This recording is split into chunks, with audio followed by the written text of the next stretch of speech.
करूंगा कि वे ग्वालियर की धरा पर पधारे माननीय योगी आदित्यनाथ जी का स्वागत करें।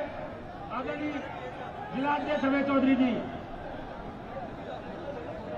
ग्वालियर के लोकप्रिय सांसद आदरणीय विवेक नारायण सेजवलकर जी से निवेदन है कि वे हिंदू हृदय सम्राट सनातन धर्म के प्रोधा न्यायप्रिय कुशल प्रशासक माननीय योगी आदित्यनाथ जी का स्वागत करें।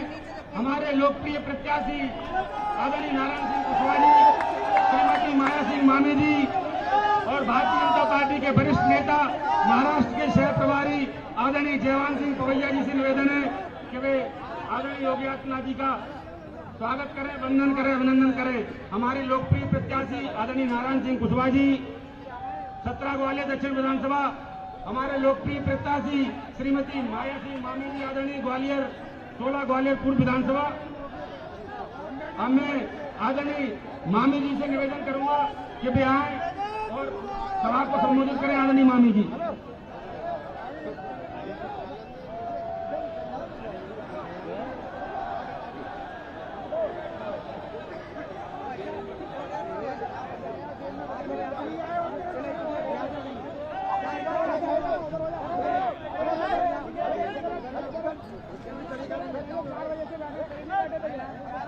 मंच पर विराजमान उत्तर प्रदेश के यशस्वी मुख्यमंत्री परम आदरणीय योगी आदित्यनाथ जी, उनको मैं नमन करती हूँ।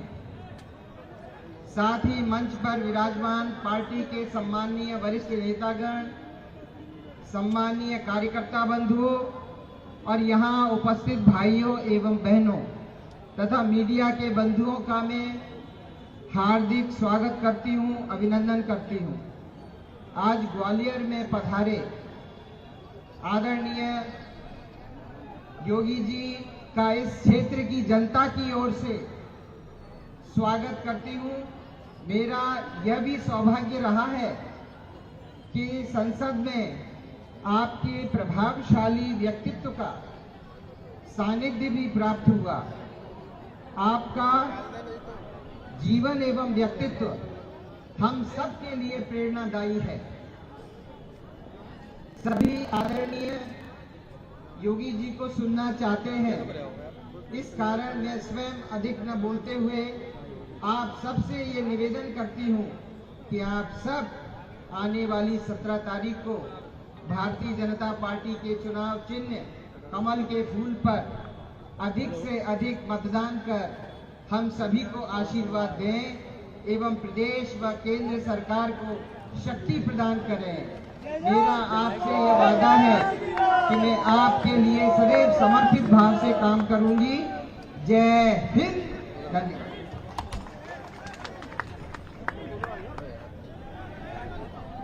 धन्यवाद मामी जी।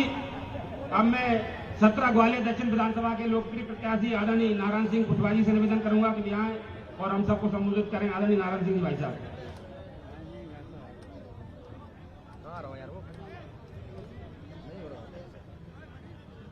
नहीं सर, स्पीकर के सामने नहीं है, स्पीकर ही नहीं है यहाँ पे। आज इस सभा में उपस्थित ऑडियो आउट है। उत्तर प्रदेश के स्पीकर, अरे भैया स्पीकर आउट है, यशस्वी स्पीकर आउट है, स्पीकर ऑडियो सिस्टम बहुत दूर है यहाँ से। मुख्यमंत्री परम आदरणीय श्री योगी आदित्यनाथ जी, नहीं है सर, नहीं है। ग्वालियर के सांसद परम सम्मानीय श्री विवेक नारायण सेजवलकर जी, भारतीय जनता पार्टी के जिलाध्यक्ष परम सम्मानीय श्री अभय चौधरी जी, भारतीय जनता पार्टी के वरिष्ठ नेता, पूर्व सांसद, पूर्व मंत्री, महाराष्ट्र के शहर प्रभारी परम सम्मानीय श्री जयवान सिंह पवैया जी, ग्वालियर पूर्व की भारतीय जनता पार्टी के प्रत्याशी परम सम्मानीय श्रीमती माया सिंह मामी जी, मंच पर उपस्थित भारतीय जनता पार्टी के परम सम्मानीय सभी नेतागण, इस कार्यक्रम में उपस्थित इस सभा में भारतीय जनता पार्टी के सभी कार्यकर्ता बंधुओं, सम्मानीय आमजन, आज हमारे बीच में इस चुनावी सभा को संबोधित करने के लिए उत्तर प्रदेश के एक ऐसी शख्सियत जिन्होंने उत्तर प्रदेश में एक आदर्श राज्य स्थापित करने का काम किया है, भय मुक्त उत्तर प्रदेश बनाने का काम किया है और आज माननीय जी का संदेश इस ग्वालियर की जनता को भी प्राप्त होगा और हम आप सब उनका उद्बोधन, उनके आशीर्वचन सुनने के लिए तत्पर हैं। मैं अपनी वाणी को विराम देता हूं। जय हिंद, जय भारत। धन्यवाद नारायण सिंह भाई साहब। अब मैं भारतीय जनता पार्टी के यशस्वी जिलाध्यक्ष आदरणीय अभय चौधरी से निवेदन करूंगा कि यहाँ और सभा को संबोधित करें।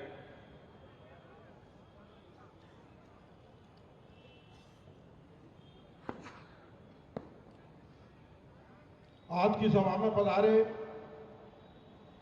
उत्तर प्रदेश के मुख्यमंत्री परम आदरणीय योगी आदित्यनाथ जी, जिन्होंने उत्तर प्रदेश को माफिया एवं गुंडा राज से मुक्ति दिलाई, उत्तर प्रदेश की माता बहनों एवं आम जनता को बेहद आनंद दायक उत्तर प्रदेश प्रदान किया। इस अवसर पर मैं माननीय योगी जी का ग्वालियर की तपोभूमि संगीत नगरी में हार्दिक स्वागत, वंदन, अभिनंदन करता हूं। जोरदार ताली बजा के आदरणीय योगी आदित्यनाथ जी का स्वागत करें।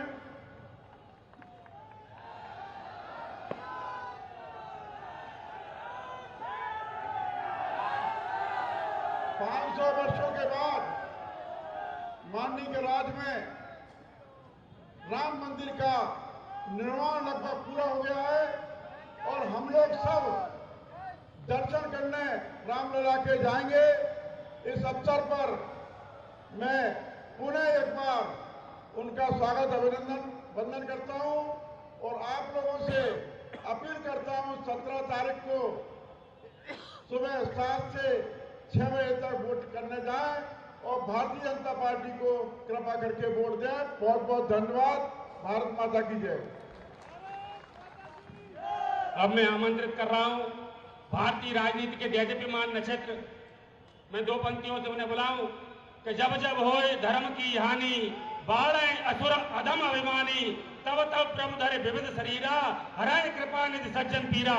ऐसे उत्तराखंड की देव माटी के जन्मे लाल, उत्तर प्रदेश के यशस्वी मुख्यमंत्री, हिंदू हृदय सम्राट, सनातन धर्म के प्रोधा आदरणीय माननीय योगी आदित्यनाथ जी से निवेदन करूंगा कि वे आए और हम सबको संबोधित करें।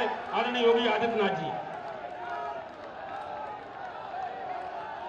भारत माता की, भारत माता की, भारत माता की, वंदे वंदे वंदे। मध्य प्रदेश विधानसभा चुनाव में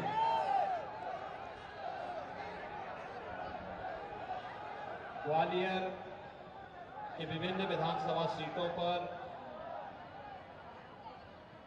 भारतीय जनता पार्टी प्रत्याशियों के समर्थन के लिए आयोजित आज की जनसभा में माननीय सांसद श्री विवेक नारायण सेजवलकर जी, भारतीय जनता पार्टी के जिला के अध्यक्ष श्री अभय चौधरी जी, पूर्व सांसद और महाराष्ट्र के भारतीय जनता पार्टी के संगठन के सह प्रभारी श्री जयभान सिंह पवैया जी, पूर्व सांसद, मध्य प्रदेश शासन की पूर्व मंत्री और ग्वालियर पूर्वी से भारतीय जनता पार्टी के लोकप्रिय प्रत्याशी श्रीमती माया सिंह जी, ग्वालियर दक्षिणी से भारतीय जनता पार्टी के लोकप्रिय प्रत्याशी श्री नारायण सिंह कुशवाहा जी, ग्वालियर से प्रत्याशी श्री प्रद्युमन सिंह तोमर जी, भारतीय जनता पार्टी के सभी पदाधिकारीगण और ग्वालियर से उपस्थित सभी उपस्थित भाइयों और बहनों, मैं सबसे पहले आजादी के पूर्व से ही भारत की राष्ट्रवाद की अलख जगाने वाली हिंदुत्व की इस आराधना भूमि को कोटि कोटि नमन करते हुए आप सबका मैं अभिनंदन करता हूं। भाइयों बहनों, मातृशक्ति के त्याग और बलिदान के साथ ही मातृभूमि की कर्म साधना की पवित्र स्थली भी है। एक और झांसी की रानी लक्ष्मीबाई जैसी वीरांगनाओं ने भारत की आजादी के लिए अपने आप को इस धरती पर बलिदान किया था। दूसरी ओर स्वतंत्र भारत में राष्ट्रवाद की अलख को जगाते हुए भारतीय जनता पार्टी के बीच को वटवृक्ष के रूप में बदलने के लिए राजमाता विजया राजे सिंधिया जी का भी सानिध्य और आशीर्वाद इस धरा को प्राप्त होता रहा है। मातृशक्ति की प्रतीक इन दोनों वीरांगनाओं के प्रति उनकी स्मृतियों को नमन करते हुए आप सबका मैं हृदय से अभिनंदन करता हूं। आप सबको दीपावली की और भैया दूज की हृदय से बधाई और शुभकामनाएं भी देता हूं। भाइयों बहनों, मैं उत्तर प्रदेश से आया हूं, मर्यादा पुरुषोत्तम भगवान श्री राम की पावन जन्मभूमि के प्रदेश से।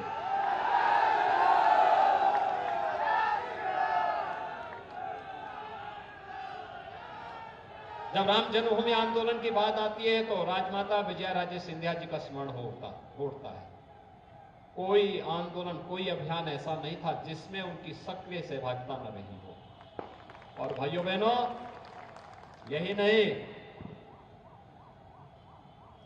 जब हम लोग नारा लगाते थे राम जन्मभूमि मुक्ति आंदोलन के दौरान, रामलला हम आएंगे, मंदिर वहीं बनाएंगे, तो जयभान सिंह पवैया जी ने नारा दिया था, रामलला हम आएंगे, गुलामी का ढांचा जरूर हटाएंगे। और भाइयों बहनों, 6 दिसंबर 1992 को गुलामी का ढांचा हटा तो राम मंदिर के निर्माण का मार्ग प्रशस्त हो गया। हर व्यक्ति जानता था, लोग बड़ी बड़ी घोषणाएं करें, हर व्यक्ति जानता था कि अगर भगवान राम के इस पवित्र स्थल पर विवादित ढांचा और गुलामी का ढांचा हट चुका है तो अब बनेगा तो केवल मंदिर ही बनेगा। और उसके लिए मुहूर्त ईश्वर को स्वयं तय करना था, ईश्वर ने स्वयं तय कर दिया। प्रधानमंत्री मोदी जी देश के प्रधानमंत्री बने और मोदी जी के प्रधानमंत्री बनते ही विश्व मुहूर्त आने लग गई। और हम सब कह सकते हैं, हर व्यक्ति कह सकता है, जो लोग हमें पहले कहते थे कि हम नारा तो देते हैं कि रामलला हम आएंगे, मंदिर वहीं बनाएंगे, लेकिन तिथि नहीं बताएंगे, आज हम कह सकते हैं कि रामलला हम आएंगे, मंदिर भी बनाएंगे और तिथि भी बताएंगे। और भाइयों बहनों, 22 जनवरी 2024 हर भारतवासी के लिए, हर सनातन धर्मावलंबी के लिए गौरव की अनुभूति करने वाली तिथि। एक ऐसी तिथि जिस तिथि पर हम सब गर्व कर सकते हैं कि 500 वर्षों का इंतजार समाप्त होगा। अयोध्या में रामलला अपने भव्य मंदिर में विराजमान होकर के राम राज्य की आधारशिला को और मजबूती प्रदान करेंगे। और इस दृष्टि से डबल इंजन की सरकार मध्य प्रदेश में आवश्यक है। भाइयों बहनों, मध्य प्रदेश में यह आवश्यक है। इस दृष्टि से आपका आह्वान करने के लिए मैं विशेष रूप से ग्वालियर में सिंधुत्व की आधारभूमि ग्वालियर में विशेष रूप से आया हूं। जब हम मर्यादा पुरुषोत्तम भगवान श्री राम की बात करते हैं तो भाइयों बहनों, समाज जोड़ने का एक संकल्प उसके साथ जुड़ा होता है। समाज को जोड़ने का भगवान राम जीवन भर यही संगठन करते रहे। जैसे निकले अयोध्या से 14 वर्ष के वनवास के लिए जाना है तो सबसे पहले निषाद राज को गले से लगाया। प्रयागराज में आए, महर्षि भारद्वाज का दर्शन किया और महर्षि भारद्वाज के दर्शन के बाद उन्होंने आगे का मार्ग पूछा। महर्षि वाल्मीकि के पास जाते हैं, वे चित्रकूट की धरती को बताते हैं। चित्रकूट की धरती में ऋषि मुनियों को अभय प्रदान करते हुए वनवासियों को, हरिजनों को, गिरिजनों को, समाज के अंतिम पायदान पर बैठे हुए व्यक्ति को समाज की मुख्य धारा से जोड़ने का कार्य करते हैं। और फिर निस्सरहीन करोमयी भुज उठाए प्रण कीन के संकल्प के साथ दंडकारण्य में भी प्रवेश कर जाते हैं। और भाइयों बहनों, देखते ही देखते अपने वनवासियों से, आदिवासियों के जनसहयोग से, जनजातियों के सहयोग से उस समय की सबसे बड़ी राक्षसी ताकत को कैसे नेस्तनाबूद किया जा सकता है, यह ताकत भी सबरी के जूठे बेर में भी भगवान राम ने देखे थे। और यह संगठन का वह गुण जो उस कालखंड में प्रभु राम ने करके दिखाया था, आज भी हम सब के लिए अनुकरणीय है। शासन की सबसे आदर्श व्यवस्था आज भी भगवान राम की मानी, राम राज्य की व्यवस्था मानी जाती है। और हम कह सकते हैं कि डबल इंजन की सरकार राम राज्य की आधारशिला को पुष्ट कर रही है, मजबूती प्रदान कर रही है। आपने देखा होगा, बिना भेदभाव के शासन की योजना का लाभ प्राप्त होना, वैश्विक स्तर पर भारत का सम्मान बढ़ना, सुरक्षित सीमाएं और समस्या नहीं बल्कि समाधान पर जोर देना। समाधान, वैश्विक स्तर पर भारत का बढ़ता हुआ सम्मान। आप पूछिए 2014 के पहले के भारत में और 2014 के बाद के भारत में कितना अंतर आया है। पहले भारत का व्यक्ति कहीं जाता था दुनिया में तो भाइयों बहनों शक की निगाहों से देखा जाता था, पता नहीं क्यों आया है, क्या करेगा। आज जब भारत का नौजवान दुनिया के अंदर जहां कहीं जाता है, लोगों के मन में अपार प्रसन्नता होती है कि भारत की प्रतिभा आई है, ये ऊर्जा दुनिया की लोक कल्याण के लिए, मानवता के कल्याण के लिए उपयोगी होगा। ये दृष्टिकोण में ये परिवर्तन आया है। देश का नेतृत्व जैसा होगा, दुनिया की निगाहें देश के प्रति उसी प्रकार की बनेंगी। आज हमारे प्रति, भारत के प्रति ये निगाहें बदली हैं मोदी जी के नाते। भैया बहनों, यह परिवर्तन आज हम देख सकते हैं। सीमाएं सुरक्षित हुई हैं। आज दुश्मन भारत की सीमा में नहीं घुस सकता, घुसने का दुस्साहस नहीं कर सकता, और घुसने का प्रयास करता है हमारे बहादुर जवान, उससे पहले ही उस देश के अंदर जाकर उसका काम तमाम भी कर देते हैं। न रहेगा बांस न बजेगी। भाइयों बहनों, समाधान किस रूप में देते हैं? कांग्रेस ने समस्या दिया, आतंकवाद की समस्या कांग्रेस ने दी, धारा 370 को समाप्त करके उसका समाधान मोदी जी ने दिया। गरीबी, बेगारी ये समस्या कांग्रेस ने दी, उसका समाधान मोदी जी ने दिया है। गरीब को मकान मिल जाना, एक गरीब को शौचालय मिल जाना, एक गरीब को बिजली का फ्री कनेक्शन मिल जाना, एक गरीब को रसोई गैस का फ्री में कनेक्शन मिल जाना, एक गरीब को 5 लाख का आयुष्मान भारत का कार्ड मिल जाना, एक गरीब को हर घर नल की योजना से शुद्ध आरओ का पानी प्राप्त हो जाना, एक गरीब को उसके संकट के समय फ्री में राशन की सुविधा का लाभ मिल जाना।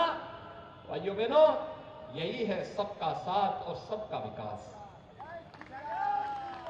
विकास सबका, लेकिन तुष्टीकरण किसी का नहीं। हमने भारत की समृद्धि का लाभ गांव के लिए, गरीब के लिए, किसान के लिए, नौजवान के लिए, आधी आबादी के सम्मान के लिए दिया है। और भाइयों बहनों, आपने इसको इस मध्य प्रदेश में देखा है। मध्य प्रदेश 20 वर्ष पहले बीमारू राज्य था, आज बीमारू राज्य की श्रेणी से उभर करके एक विकसित राज्य की ओर मध्य प्रदेश अग्रसर हुआ है। विकास की बड़ी बड़ी परियोजनाएं यहां पर आई हैं। हर घर नल की योजना हो या हर वन जिला वन मेडिकल कॉलेज का कार्य रूप हो, और अच्छे जनप्रतिनिधि चुने जाते हैं भाइयों बहनों, तो उसके परिणाम भी अच्छे आते हैं।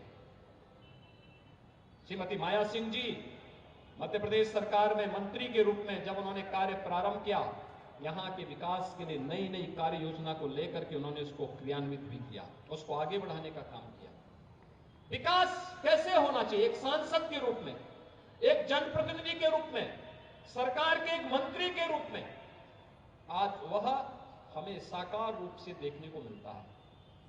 भाइयों बहनों, ये भाव जब पैदा होगा, जब चुनाव जाति मत मजहब से ऊपर उठ करके हम समग्र विकास के राह पर आगे बढ़ते हुए कार्य करेंगे, उसके परिणाम भी हमें उसी रूप में देखने को मिलेंगे।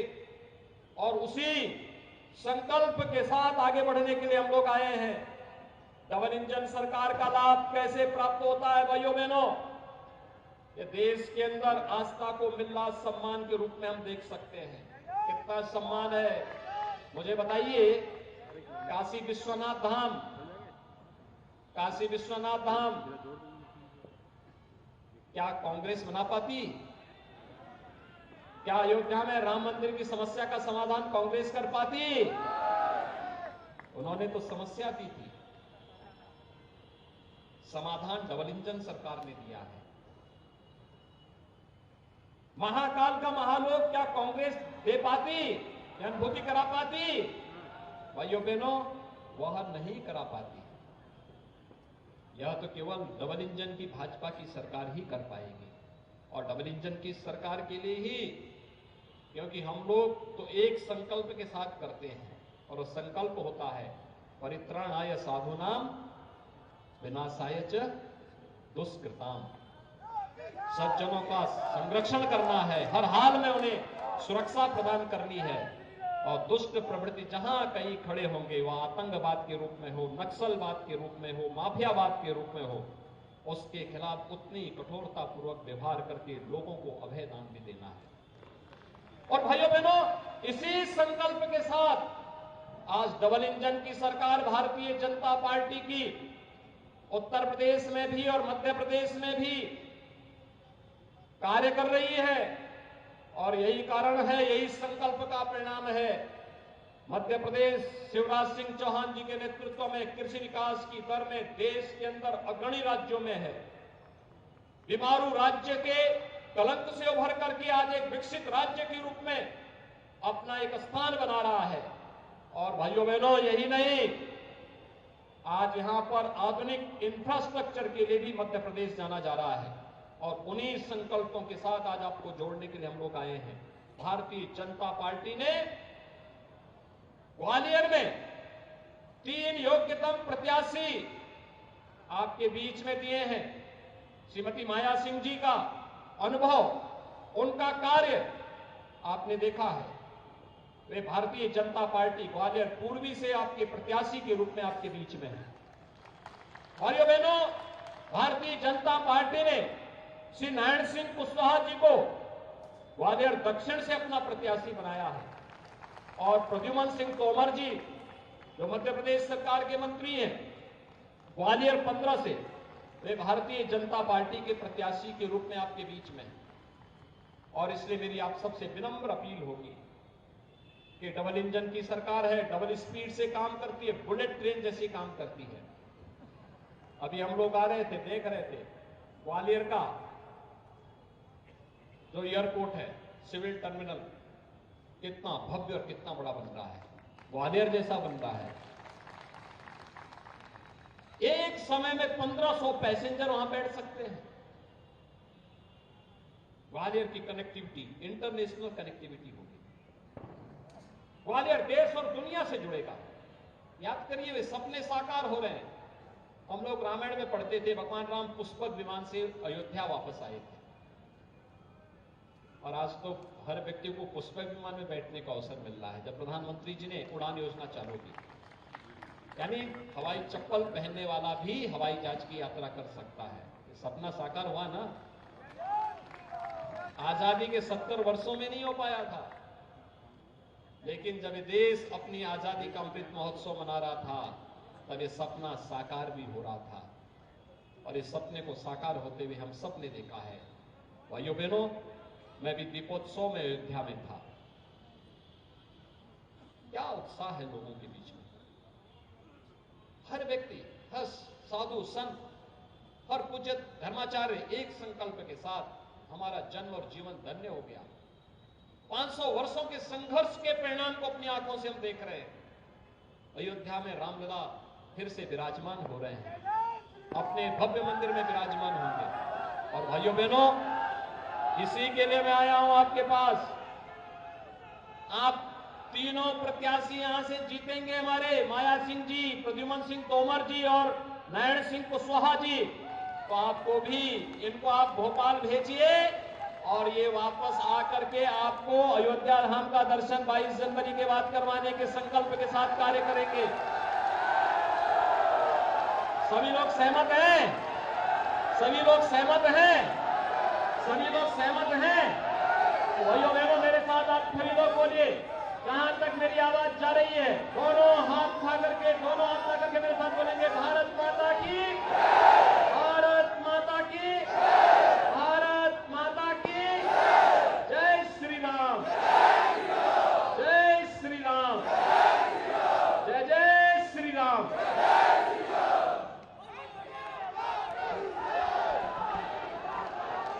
धन्यवाद माननीय योगी आदित्यनाथ जी। अचलेश्वर न्यास के अचलेश्वर ट्रस्ट के पूर्व अध्यक्ष, हिंदू महासभा के वरिष्ठ नेता आदरणीय हरिदास जी अग्रवाल आज माननीय योगी आदित्यनाथ जी के समक्ष भारतीय जनता पार्टी की सदस्यता ग्रहण करेंगे। मैं आदरणीय हरिदास जी से निवेदन करूंगा कि वे भारतीय जनता पार्टी का पटका पहनकर भारतीय जनता पार्टी की सदस्यता ग्रहण करें।